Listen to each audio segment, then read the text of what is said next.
Hello बच्चों, आज हम लोग कक्षा 8 विषय हिंदी पाठ 16 पानी की कहानी नामक पाठ के शब्द अर्थ और प्रश्नोत्तर पर चर्चा करेंगे। पिछले वीडियो में आपने इसकी समरी देख ली है। आज के वीडियो में हम इसका शब्द अर्थ देखेंगे और इसका प्रश्नोत्तर करेंगे। शब्द अर्थ में पहला शब्द आपका है निरा।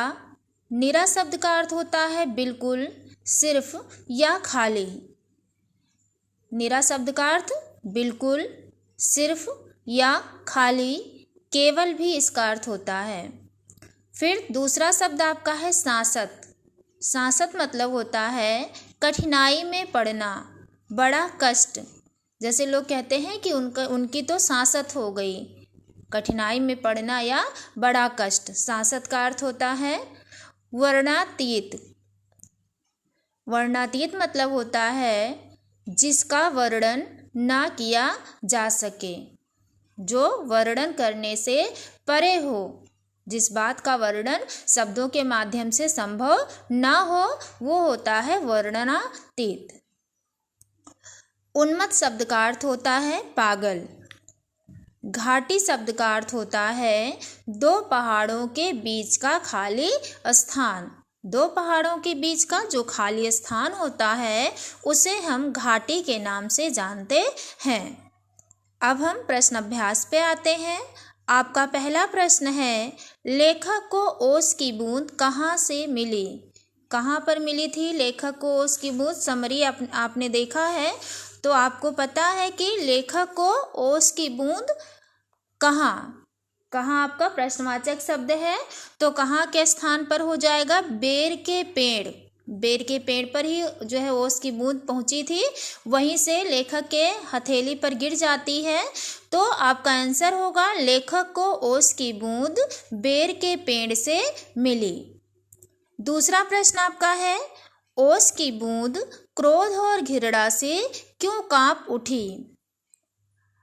लेखक को अपनी आप बीती सुनाते हुए, अपनी जो है अतीत की घटनाओं को सुनाते हुए आपने देखा था कि लेखक की बूंद को क्रोध भी आ रहा था और लोगों के प्रति, विशेषकर पेड़ के लिए जो है उसमें घृणा की भावना भी थी। तो इस प्रश्न का उत्तर होगा, पेड़ द्वारा अपने शोषण की बात याद करके ओस की बूंद क्रोध और घृणा से कांप उठी। पेड़ ने उसका शोषण किया था, उसने बताया था कि कैसे वो पत्ते से धीरे धीरे उसके जड़ के अंदर गई थी, खींच लिया था उसने, पेड़ की जड़ों ने उसे।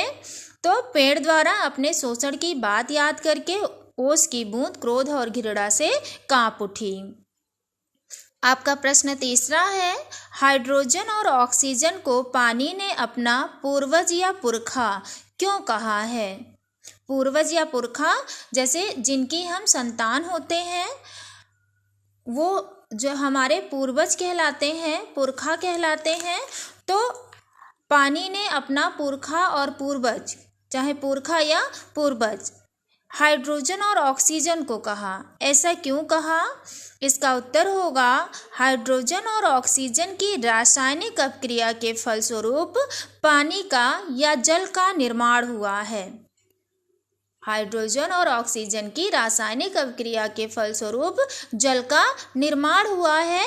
तो इसलिए पानी ने हाइड्रोजन और ऑक्सीजन को क्या कहा है? अपना पुरखा या पूर्वज कहा है। आपका लास्ट प्रश्न है, ओस की बूंद लेखक को आप बीती सुनाते हुए किसकी प्रतीक्षा कर रही थी?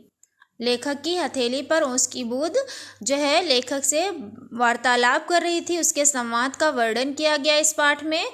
फिर पूछा जा रहा है कि वो अपनी आप बीती बताते हुए किसकी प्रतीक्षा कर रही थी? तो इसका उत्तर है, ओस की बूंद लेखक को आप बीती सुनाते हुए सूर्य के निकलने की प्रतीक्षा कर रही थी। और आपने देखा था पाठ में कि जैसे ही सूर्योदय होता है वैसे ही धीरे धीरे करके ओस की बूंद जो है वो सूख जाती है, वाष्प बन करके आकाश में चली जाती है। इस पाठ में इतने ही प्रश्न थे। आप इन सारे प्रश्नों को अपनी कॉपी में लिखेंगे और मेरे पास सेंड करेंगे। धन्यवाद।